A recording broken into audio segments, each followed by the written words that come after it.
대저 나는 여호와 네 하나님이요 이스라엘의 거룩한 이요 내 구원자임이라. 내가 애굽을 너의 속량물로 구스와 스바를 너를 대신하여 주었노라. 네가 내 눈에 보배롭고 존귀하며 내가 너를 사랑하였은즉 내가 네 대신 사람들을 내어주며 백성들이 너의 생명을 대신하리니. 이제 14절과 15절을 읽겠습니다.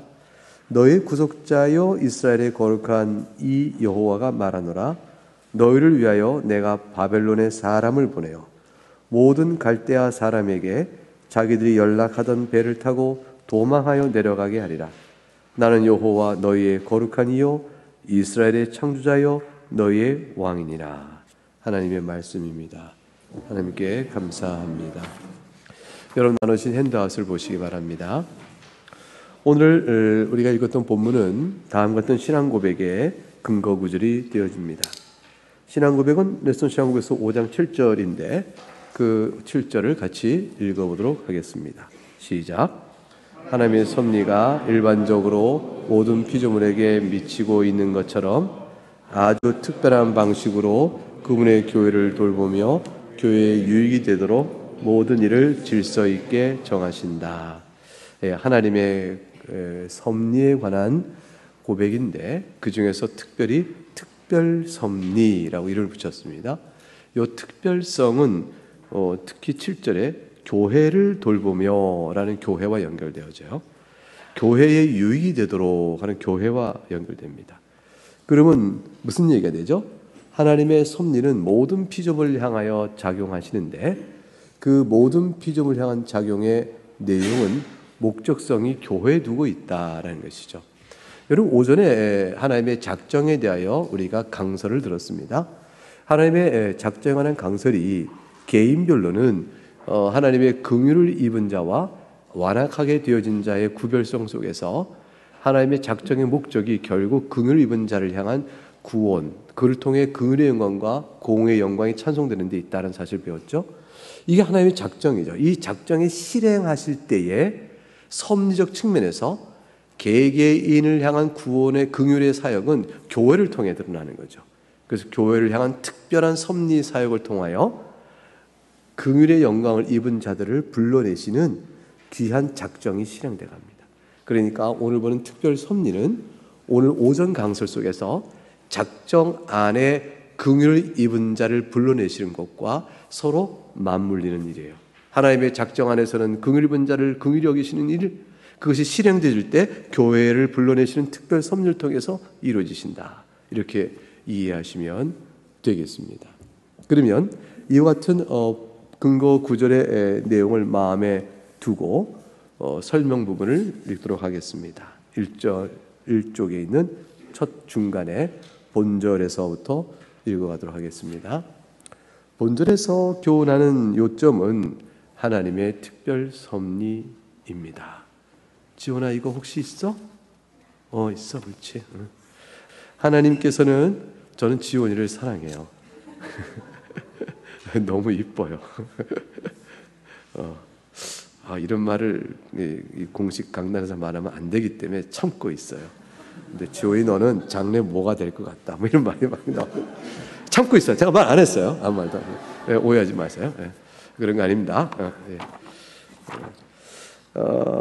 하나님께서는 모든 피조물들의 존재와 활동을 일반적으로 말은 누구에게나 모든 사람을 대상으로 모든 대상물을 대상으로 하나님의 섭리 안에서 보존하시고 활동케 합니다. 보존과 활동은 섭리의 사역이에요. 이 모든 대상물을 만드시는 것을 창조라고 해요.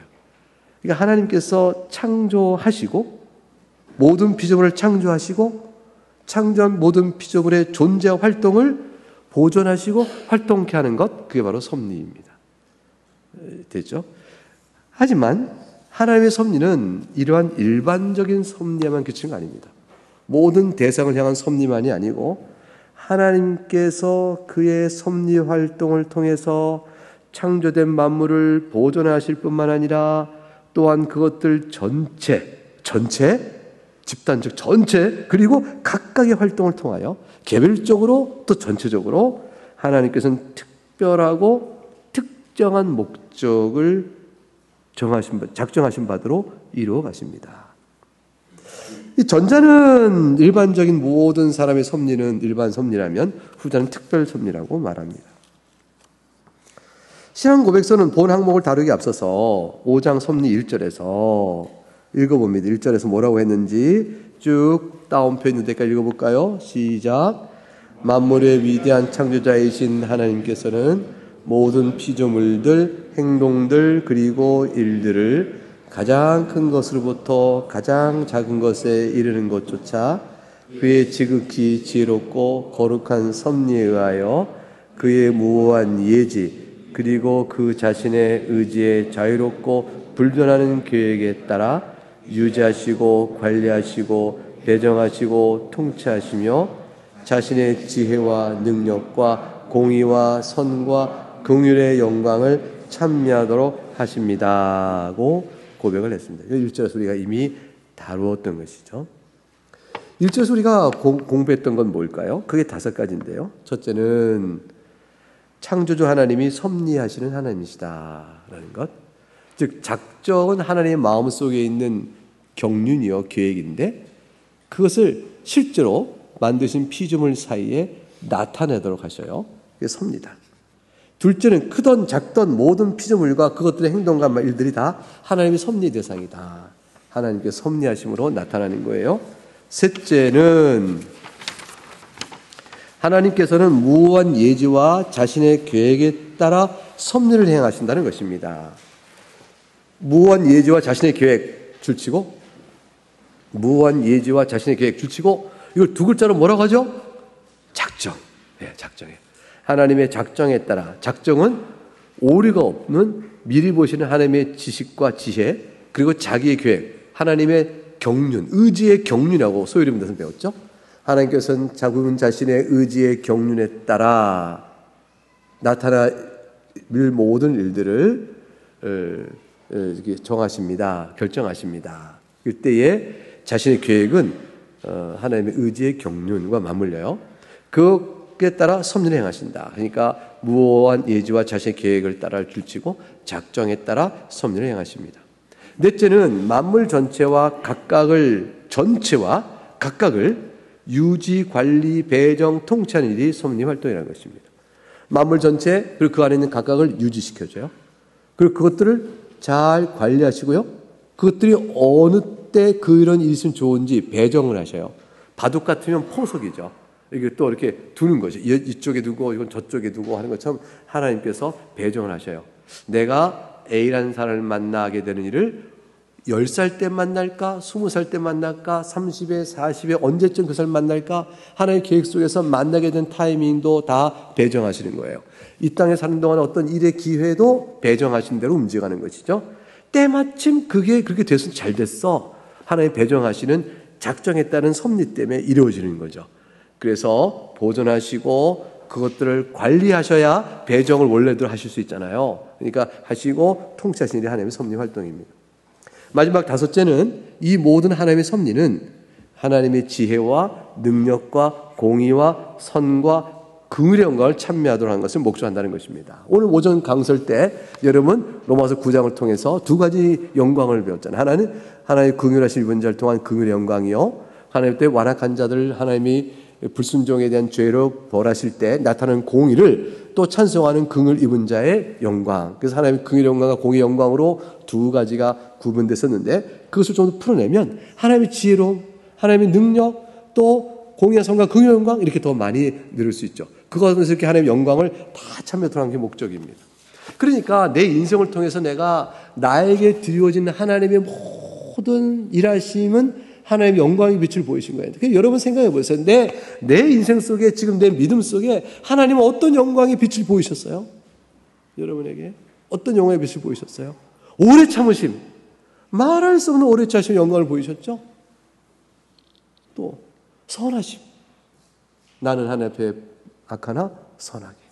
나는 하나님께 문제를 제기하나 하나님은 오래 참으시고 선하게 봐주시고 긍휼히 여겨주시고 또 예상치 못한 길로 인도를 하시고 마음의 완악함을 부드럽게 해주시고 모든 하나님의 그 사랑의 영광을 내가 다 받았단 말이죠. 그거를 내가 인식하고 찬미하느냐, 이게 신앙의 문제가 있는 거죠. 받은 영광을 내가 하나님께 찬미를 합당하게 돌려드리냐, 그 질문을 던져보면 되는 거예요. 그러니까 그것은 이제 가장 쉽게는 받은 사랑을 손꼽아보자, 은혜 앞에 감사하느냐, 이렇게 말하는 일반적인 진술이 바로 이것과 같다라고 할 것입니다. 자, 1절의 고백은 하나님의 일반 섭리뿐 아니라 특별 섭리를 둘 다 교훈하고 있습니다. 근데 특별히 오늘 살피는 7절과 관련해서는 하나님의 섭리는 하나님의 무한 예지와 특별히 본 셋째 고백과 다섯째 고백을 눈여겨볼 필요가 있어요. 셋째 고백의 교훈. 곧 하나님의 섭리는 하나님 무한 예지와 그의 계획에 따라, 그 줄치고 작정이라고 그랬죠. 작정에 따라 실행이 된다는 사실은 이 세상에 일어나는 일들이 단지 우연이거나 방향성 없는 것이거나 유의미한 목적을 갖지 않는 것들이 아니다. 이걸 다시 부정어를 긍정어 풀면 우연이 아니요 방향성이 없는 것이 아니니까 방향성이 있으며 유의미한 목적을 갖지 않는 것이 아니니까 유의미한 목적을 갖는 것이며, 그걸 왜 이중부정을 했을까요? 갖지 않는 것이 아니다. 앞에 그 우연이 아니다는 말을 하고 위해서 그걸 넣어서 그런 거예요. 그래서 목적성이 있습니다. 우연도 아니고 방향성이 있으며 목적이 있음을 분명히 합니다. 어떤 일이건 그것은 하나님께서 미리 아시는 바에 따른 것이며 또한 그가 계획한 바에 따른 것입니다. 따라서 그러한 일들은 하나님의 의지와 계획에 의하여 일어나도록 되어 있는 것입니다. 하나님 뜻하신 바와 목적, 계획에 따라 일어나도록 되어 있는 것이기 때문에 그 일이 만일 물리적이며 화학적이며 유기적인 자연의 활동이건, 자연사의 자연 과정이죠. 물리적 활동, 화학적 활동, 유기적인 자연의 활동, 이건 아니면 인간편에서 도덕적이며 인격적인 자유의지에 관한 활동이건, 그러면 물리적이고 화학적, 유기적인 자연의 활동은 필연적이에요. 그렇죠? 그러니까 이게 성냥불을 태우고 종이를 대면 종이는 타잖아요. 이거 화학 반응이라는 거죠. 근데 이게 팍 때리면 이게 물러가잖아요. 이거 물리적 방향이 있는 거죠. 이건 필연적이에요. 제가 이게 했는데 안 움직여? 안 움직일 수가 없단 말이에요. 이게 필연적이에요. 그러니까 이 세상에 있는 자연적 과경은, 물리적 작용, 화학 작용은 하나님 정하신 법칙이라는 것을 우리가 발견하는데 그 관계 안에서 필연적이에요. 그런데 의지의 선택은 선택적이지 필연적이지 않아요. 어떻게 될런지 없어요. 하나님 보실 때는 알고 계셔요. 하나님 보실 때는 내가 어떤 선택이든지 하나님의 관점에서는 정해져 있지만 내 관점에서는 선택적이란 말이에요. 내가 하는 입장에서는. 그러니까 그 선택적인 것이건 또는 활동이건 하나님께서는 그의 계획에 따라 일어나도록 하셨기 때문에 일어나는 것입니다. 그런 것이에요. 또한 이러한 만물의 발생은 특정한 목적을 이루기 위해서 일어나게 되는데 그것은 1절의 5번째 교훈에 보듯이 무엇을 하기 위해 있는 것일까요? 하나님의 지혜와 능력과 공의와 성과 긍휼의 영광을 찬미하도록 하기 위한 것이죠. 이 목적을 위하여 하나님의 크고 작은 모든 일들이 일어나도록 섭리하신 것이고 그것들이 모여서 합력하여 선을 이루게 하시는 것이죠. 자, 이와 같은 일반적인 하나님의 섭리와 그 목적, 방식에 대해서 설명했는데 오늘 살펴본 7절에서는 특별 섭리의 대상과 목적을 특별히 교회를 향해 두신 거예요. 교회 지추고 나도 여기 포함되어 있는 거죠. 교회는 뭐죠? 그리스도의 몸의 이름으로 믿음으로 연합된 각각의 신자들이 바로 교회예요. 우리가 교회예요. 교회는 이 예배당이 아니에요. 이 건물은 한옥으로 바뀌어도 되고요. 이 건물은 때로는 없이 5개에서 예배할 수도 있어요. 그럼 우리가 모여 있으면 우리가 교회예요. 이렇게 교회를 향하여 각각의 성도들 또는 집단적 성도들을 향하여 두고 계시다는 사실을 고백합니다. 하나님께서는 모든 만물들에게 일반적인 활동이나 규칙이나 원리를 부여하시고 그것들이 나름의 규칙이나 원리에 따라 활동하도록 일반적으로 섭리하십니다. 그러면서도 이러한 일들이 각각 그리고 모두 하나님께서 정하신 목적을 위하여 일어나도록 특별히 섭리하십니다. 이 특별한 섭리 가운데 교회를 위한 섭리가 있는 것입니다. 그렇다면 역사를 어떻게 봐야 합니까? 라는 질문에 있어서 답을 주고 있는 거죠. 역사를 바라볼 때 단순히 일반 모든 자들을 막론하는 보편사의 관점에서 보는 것이 아니고 교회를 돌보며 교회 유익이 돼도 역사를 이끌어 가시는 관점, 구속사의 관점에서 역사를 볼 때 그 역사의 해석에 눈이 열어져요. 그러니까 로마 제국으로 서구가 일정 큰 범위가 통일되었을 때 로마 제국의 통치를 위하여 길이 쫙 닦이잖아요. 그거는 제국의 통치를 위한 효과적인 교통수단과 도로망이었는데 이것이 구속사의 관점에서 보게 되면요, 의미가 없는 게 아니라니까요. 그냥 단순히 그렇게 발사한 것 같지만 바울 사도가 다 다닐 수 있는 길들이 열어진 거예요. 그러니까 복음 전파의 기회도 열어진 거고요. 로마 제국이 복음화되어지면 로마 제국의 권력 아에 있는 이방인 집단들, 다른 이방인 집단도 수고하지 않아도 복음이 전해지는 이런 형태가 되어져요. 그러니까 하나님께서는 이 보편사의 역사 흐름을 쭉 펼쳐가시면서 그 환경을 사용하여 하나님은 구원의 역사를 펼쳐가시죠. 이스라엘 백성이, 북왕국 이스라엘이 우상 숭배로 쩌들어 돌이킬성 타락해버리니까 북왕국을 심판하시기 위해서 아수르 제국을 키워내시는 거예요. 그러니까 아수르는 보편사 안에서 자기가 커져가고 있는 큰 국가가 됐지만 사실은 하나님께야 이스라엘을, 북이스라엘 왕국 이스라엘을 칠 수 있는 수단으로 쓰실 만큼 강한 나라가 되어진 거죠. 근데 그 아수르가 너무 악하여 하나님께 정하신 이스라엘 침해, 자기의 그 탐욕과 또 죄악성에 따라서 그냥 포로로 잡을 사람을 죽이며 포로로 잡고 또 그냥 제압함을 대거를 강탈하고 그리고 도덕적 악을 다 행하는 대로 정복자의 야욕을 드러내니까 이게 죄를 쌓으니까 아수르를 심판하기 위해 바벨론을 또 들어세우셔서 세력을 키우셔요. 보편사에서 하는 역사시죠. 근데 이 바벨론의 세력이 커서 아수르를 제압하고 난 후에 남쪽 유다가 또 우상숭배 들어가니까 도구로 이렇게 심판의 도구로 쓰시는 거죠. 그러나 바벨론도 악하니 하나님 또한 무너뜨려 버리셔요. 이 하나님의 역사 속에서 모든 역사를 다 사용해 가셔요. 그 가운데 그걸 통하여 구원 역사를 이루어 가셔요. 이렇게 일어나 가십니다. 그러니까 우리는 보편 역사는 그 자체로 의미가 없어요. 그 자체로는 다 역사의 의미를 못 찾아요. 그래서 역사학자들은 역사의 의미라는 것을 추구하다가 이제 다 학문 그 방법을 내려놨어요. 역사의 의미를 찾을 길이 없다. 역사의 의미를 찾으려면 목적론적이어야 돼요. 근데 역사를 목적론적으로 볼 수가 없거든요. 하나님을 믿는 사람은 볼 수 있지. 목적론적으로 본다면 이미 역사를 설계하여 목적을 세우신 이가 있어야 되잖아요. 근데 그런 목적론적 의미를 진화론적이나 자연은 자연대로 움직일 뿐이다 라고 보는 사람은 누가 목적을 먼저 세워놓고 이 방향을 이끈다고 볼 수가 있겠어요. 그러니까 방향을 이끄는 것이 없다면 의미 부여가 안 되는 거예요. 우리가 물어보자 말이에요. 물어봐요. 이렇게 볼 때 너는 이거를 왜 하니? 하성이가 태권도를 열심히 한다 쳐봐요. 열심히 했어요. 그 하성아 너 태권도 요즘 왜 이렇게 열심히 해? 그랬더니 그냥 이건 아니죠. 왜 열심히 해? 아, 내가 태권도를 한 다음에 내가 나중에 뭐 선교할 때 도움을 되려고 해. 그 목적성 때문에 현재 하성이의 활동을 의미 부여를 해주고 있는 거고 하고 있는 거거든요.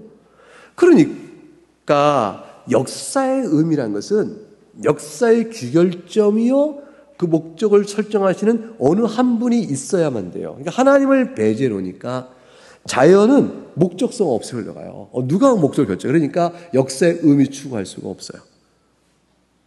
그런데 기독교에는 역사의 의미를 볼 수 있는 거죠. 구속사적 관점이라는 거죠. 그리고 보면은 우리가 이런 얘기하죠. 아, 주님 오실 때가 다 됐어. 이렇게 되어지면 결국 주님 오셔서 이 세상을 새롭게 하실 거야. 이 세상 자체는 목적이 없고 주님 오셔서 이루실 그 날을 바라보는 쪽으로 갈 뿐이야. 이렇게 된 것도 그러면 다시 오셔서 이루실 새 하늘과 새 땅을 바라보면서 이 땅은 배역하고 하나님을 떠난 가운데 진행될 거라는 역사 현상에 대한 오늘의 의미를 말할 수가 있어요. 주님 오시기 전에 있을 배도의 사건, 주님 오시기 전에 있을 많은 악한 적그리스도 출현 등등에 대한 것들을 해석할 수 있는 눈이 목적론적으로 보는 거죠. 역사의 설계자 안에서만 보여주는 거예요. 우리의 인생도 마찬가지예요. 내 삶에도 하나님의 목적이 있으셔요. 목적이 있으시니까 나는 하나님의 그 목적 앞에 서 있는데, 하나님 내게 향한 목적은 일단 교훈적 의지로 다 가르쳐 주셨어요. 하나님의 선하심과 긍휼과 나른 자비로움과 오래 참으심과 그 은혜를 찬양하도록 하시는 것이다. 내 인생 목적이 뚜렷해요. 그럼 내가 내 인생의 현재 자리 속에서 그 목적을 과연 그렇습니다라고 찬양 오를 수 있느냐 없느냐만 달린 거예요. 여러분 현재 자리 속에서 하나님 정말 긍휼이 많으셔요. 하나님 정말 사랑하시고 지혜가 많으세요라고 여러분 삶의 자리에서 고백할 수 있으면 여러분 찬양을 돌릴 수 있는 거예요. 근데 하나님은 지금 그러시다니까요. 그러니까 그 찬양을 올릴 수 있어야 되는 것이 내 개인성의 특별 목적의 섭리죠. 하나님 또한 교회를 위해서 그런 걸 만들어 가셔요. 복음을 전파할 수 있어야 되니까. 대한민국 이 조선 땅에 복음이 전파되는 속에서 계속 동진동진 해오는 가운데 중국의 복음이 전해지고 중국 땅의 복음이 전해진 그 선교사를 통해서 우리나라에 다 올 수 있도록 다리를 놓으신단 말이에요. 우리나라의 최초의 성경은 일본 요코하마에서 번역이 되어져요. 그 배 타고 온 선교사들이 먼저 일본 땅에 가게 되니까 거기서 우리말, 조선어, 한국말 성경을 먼저 번역하는 일을 한다니까요. 그런 일을 통해서 이렇게 와요. 그러면 배 타고 미국의 선교사들이 일본에 올 수 있어야 되고 영국의 선교사들이 어쨌든 중국 땅에 왔어야 되는 거거든요. 그 환경을 이루어가는 전체 보편 역사의 흐름이 가능하지 않으면 어떻게 되어져요? 하나님께서 그렇게 하셨어요. 그 길에 따라서 각계 선교사님들이 기도하고 그 길을 이용해서 오게 되어지죠. 그렇게 되면 하나님은 목적론적으로 보게 되면 조선 땅에 복음이 전하기 위하여 거꾸로 일본의 땅의 요코하마에 한국어, 조선어 번역 성경을 이룰 수 있는 사람을 불러 세우신 거고, 그 사람이 미국의 선교사를 만나서 또 작업을 할 수 있게 된 거고, 거꾸로 나가게 되면 그리하여 이렇게, 그래서 그렇구나가 연결돼 나가겠죠. 이게 목적론적인 해석의 관점이죠. 이렇게. 그래서 내가 오늘 당신을 만난 것은 바로 이 때문이었어요. 이것 때문이었군요. 목적론적 해석이에요. 이것이 특별 섭리 속에 있어요. 이게 작용해요. 그 성도는 그 관점을 뚜렷이 보고 살아갈 때에 살아가는 재미가 생기고 의미가 생기고 힘들어도 견딜 이유도 생기고 그런 거예요. 그렇지 않다면 뭘로 인생을 평가해요? 남보다 좀 잘난 거?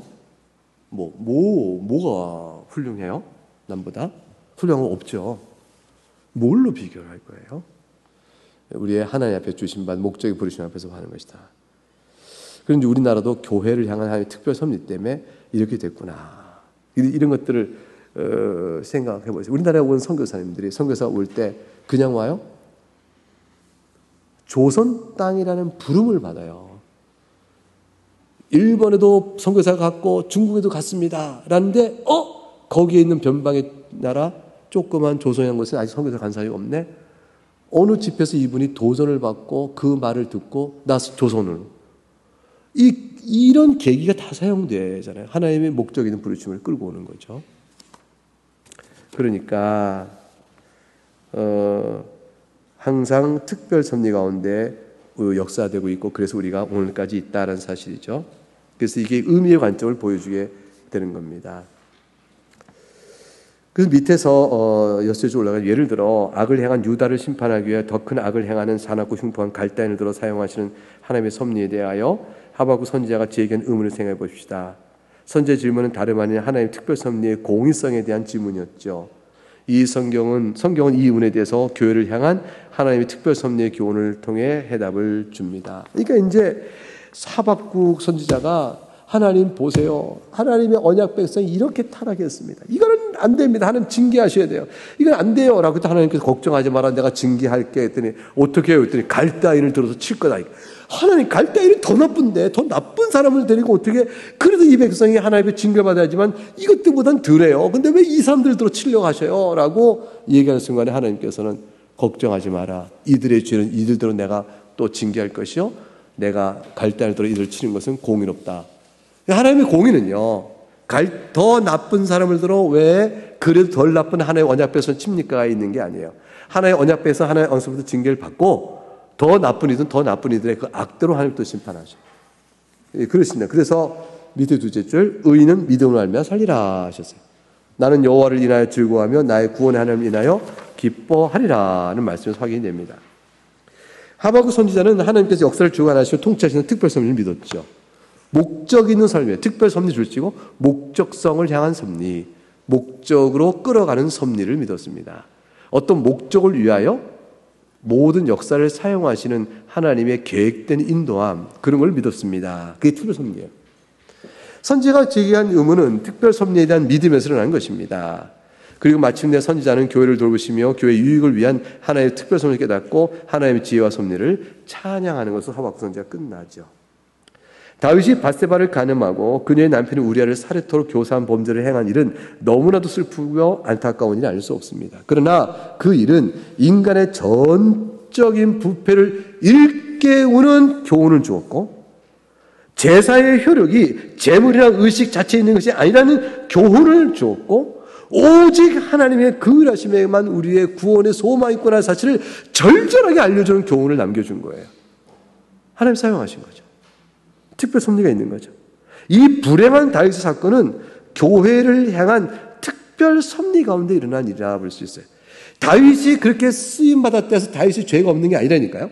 하나님께서는 그렇게 섭리하시는데 다윗은 자기 죄값을 받아요. 그러나 하나님이 그걸 가지고 합력한 선을 이루셨다 또는 그 악을 선으로 바꿔 쓰셨다라는 말처럼 섭리적인 목적이 있어서 그 일을 허용하시는 거예요. 다윗의 악이 하나님께서 있게끔 하시는 작정 때문에 벌어진 일이요. 그 있게끔 하신 작정 때문이지만 다윗의 범죄에 대한 죄책을 하나님 지시는 게 아니에요. 근데 하나님 도리어 다윗의 범죄로 인한 죄책도 다윗이 심판을 받고 징계받지만 그걸 도리어 선으로 받고 다윗을 하면 깨닫게 하시는 거예요. 다윗은 뭘 깨달아요? 하나님의 긍휼이요 인간의 전적인 부패성이 이렇게 심하구나. 다윗이 하나님 앞에 통곡하고 울게 하시고 이 다윗의 모습을 통해 오고는 모든 교회가 아멘 그렇습니다. 내가 그렇습니다. 내가 그렇습니다라고 고백하게 만드는 교훈을 주시는 거죠. 하나님의 특별 섭리 가운데 쓰시는 일들인 거예요. 마찬가지로 요셉과 관련 일들도 교회를 위한 특별 섭리의 관점에서 해석되어야 합니다. 요셉이 아버지 야곱의 사랑을 독차지한 일들, 요셉이 꿈을 꾼 일들, 형들에게 미움을 받고 노예로 팔린 일들, 바로의 총리가 된 일들을 포함한 모든 일들은 하나님의 섭리 가운데 일어난 일이죠. 그 일들은 가나안 땅과 애굽에 좋은 기후를 주시다가 나중에 가뭄의 길을 걷는 과정을 통해서 일어나요. 이런 현상들 다 하나님의 일반 섭리 가운데 있는 일이죠. 그런데 이런 일반 섭리의 배경은 요셉을 총리로 세워가는 특별 섭리의 과정이었어요. 그러니까 이런 모든 일들을 다 쓰시면서 이것들이 무슨 의미가 있나요? 예컨대 의미를 추구해 볼까요? 요셉이 아버지 사랑을 독차지합니다. 요셉이 꿈을 꿉니다. 미움을 받고 노예로 팔립니다. 이거 다 무슨 의미가 있나요?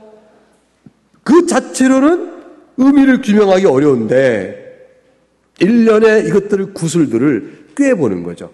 꿰보고 궤적을 그려보니까 마치 아이들 그림 그리는 거 있잖아요. 그 그림 보면 점선을 따라 그려보세요. 1번부터 2번 이렇게 그려보는 거 있죠? 안 해봤어요? 해봤잖아요. 이거 나이 들면 다시 해야 돼요. 그거 기다려요, 여러분 다.